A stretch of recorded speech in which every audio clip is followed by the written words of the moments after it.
Hello students, my name is Mohit Bansal and today in this video we are going to study a very important topic, that is Indian independence movement, which started from 1870 and lasted till 15th of August 1947.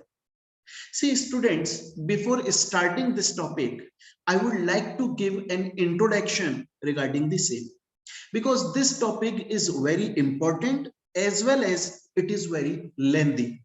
So to make it easy to understand it properly and you student can depict a clear picture in your mind, I would like to give introduction so you can have a summary what we are going to study in our upcoming classes, in our next classes. As you all know and you have studied in your previous standards, that India was a colonial power under the British rule. British ruled India for more than 200 years. Britishers misused our assets, harassed our people, and imposed several such laws which resulted into their favor but in our against. But at the end, on 15th of August 1947, Indians got freedom. And currently, this day is celebrated as Indian Independence Day. But students, it was not easy. It was not easy at all to get freedom. Rather, our several freedom fighters lost their lives during this time to get freedom, including men and women, whether it was Bhagat Singh, Chandrasekhar Azad, Rani Lakshmibai, Bal Gangadhar Tilak, Ashfullah Khan, several freedom fighters lost their lives to get freedom. See, students, Indian national movement or Indian independence movement can be divided into three phases. First phase is moderate phase. It the initial event, although Indian independence movement started from 1870, but the main events started from 1885 because Indian National Congress was established during this time, and it was moderate phase. Our freedom fighters, our leaders during this time were not asking for complete freedom. They are asking to have few rights so Indians can live easily. It was moderate phase, Naram Dal ke neta. But the second phase, it was radical phase. It was revolutionary phase. Garam Dal ke neta from 1905 to 1907, and it can extend up to 1915. And the third phase, most important phase of the Indian Indian independence movement was Gandhian era from 1919 to 1947. But whenever I teach this topic, many students ask, sir, why Britishers ruled India? At when it all started, when Britishers first entered into our country and then thought of ruling Indians, why they thought about this? See students, as I know, now you are in 8th standard and you have already studied in 7th standard these topics. But I will start from the scratch, from the basic, from the zero. So every student can get these topics clear in your mind.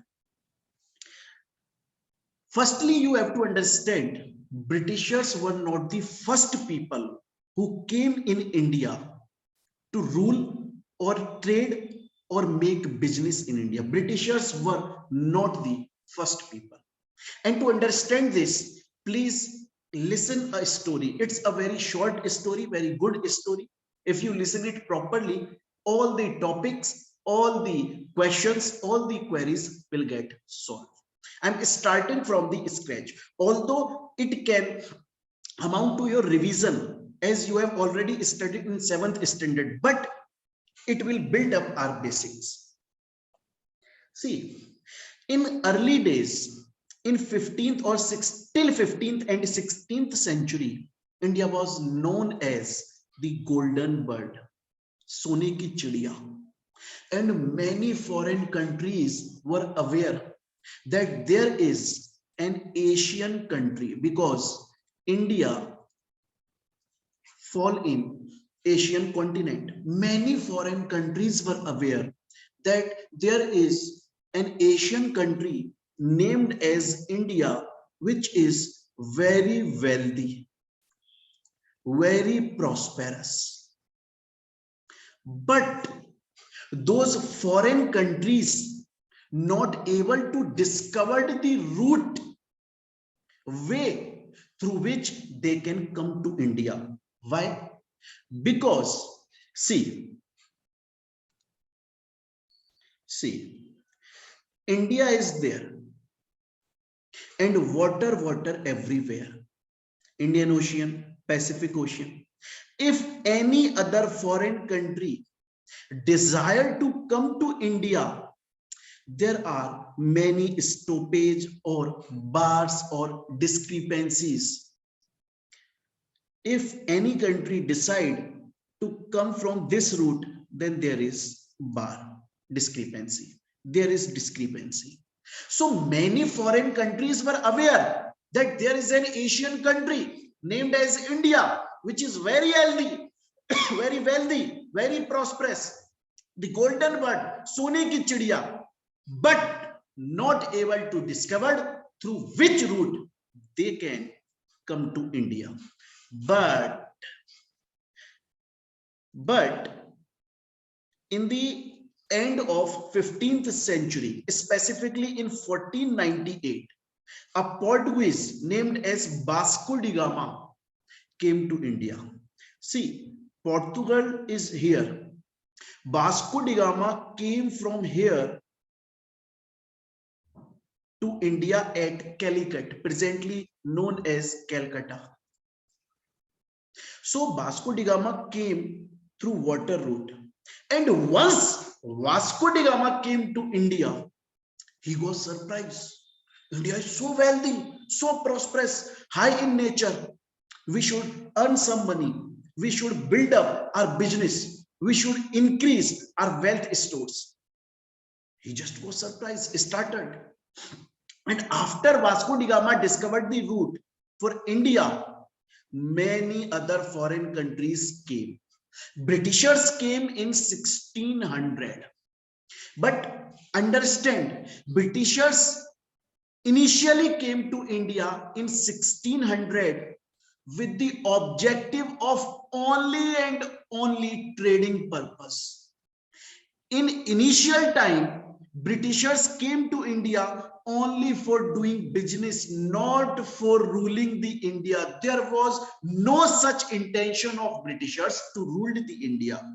Only intention to have trade, to do business in India and earn some money.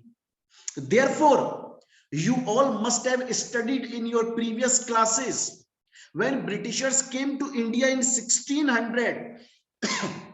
There was no direct control of Britishers. Rather, Britishers established, incorporated a company in India named as East India Company and started making businesses. But slowly, see, Britishers slowly felt that India is a very big country and we are doing business in a very small part of India and earning a good amount. Britishers felt if we start to do business in complete India, we will earn huge money. And after that, they thought, if we rule the India, we'll become the king. We'll earn so much money. So earlier, Britishers came only for trading purpose. But by seeing so much money, their greediness increased and slowly they thought of controlling India. Hence, they fought with other countries, foreign countries like Portuguese, Egypt. These were those foreign countries which were also thinking to rule the India, but Britishers fought with them and expelled them from India. Once India became colonial power under the Britishers. See, students, I'm again saying this topic which I'm teaching, you must have studied in your 7th standard or 6th standard, but I'm starting from the scratch to build up your basics. If these basics will be cleared, this chapter, Indian independence movement, it will become very easy. Once Britishers made India their colonial power, started misusing India's assets and harassing us. Earlier, India was known as the exporting country. India was very good in handmade products. Indian handmade products exported in large quantities, and there was huge demand from other countries. But Britishers, what they done? They imposed several restrictions. They imposed several restrictions on Indians for export. We Indians cannot export our product. Rather, Britishers made Indian country, converted Indian country into an importing country. What they done? See, India is here. Suppose India is here. Britishers are here.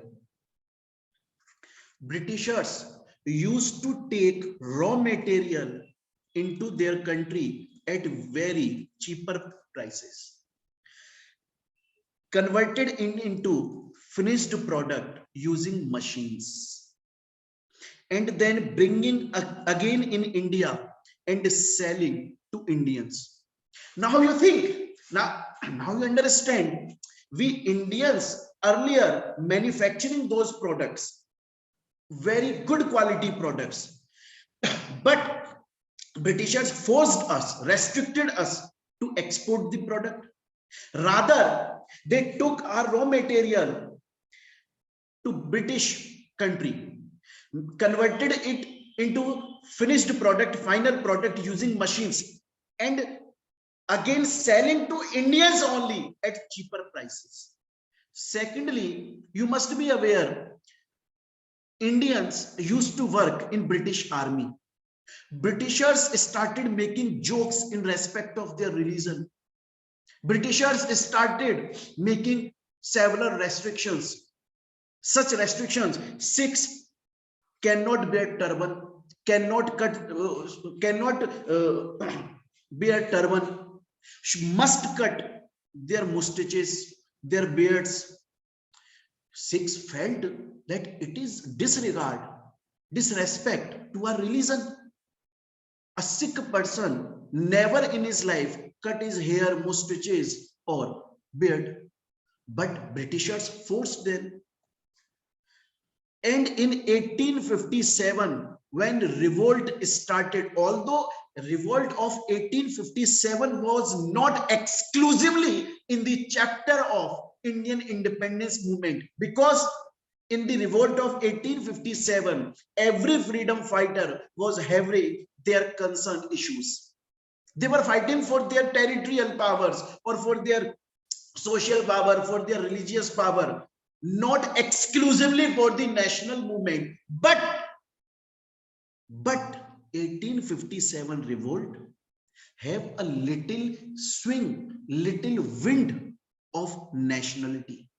Britishers felt that there is nationality between the Indians. Although 1857 revolt was not exclusively for the independence. Mangal Pandey, who was working in the British Army, started this revolt. And why started? Because Britishers gave rifles to Indians working in their army, and cartridges of those rifles having a skin of cows and pigs, which have to get open using teeth. Now you understand, Hindu worship cows and Muslim worship pigs. So both community thought that Britishers are disrespecting our religion. We cannot touch these cartridges because these are having skins of cows and pigs. Hence, Mangal Pandey started this revolt. And when this revolt started, Indian showed their oppositive strength for the first time, proved their unity. Although I'm again saying Indian 1857 revolt was not exclusively in the chapter of Indian independence movement or Indian national movement, but there was a little wind, little swing, little starting of national movement. Although Indian national movement started actually from 1870. When 1857 revolt occurred, it resulted into the abolishment of East India Company, and Britishers directly came to control the India. So students, in today's video, I taught you about the introduction of Indian independence movement. Now in the upcoming classes, we will start this topic as per your study material. So we'll continue our class from tomorrow. Thank you.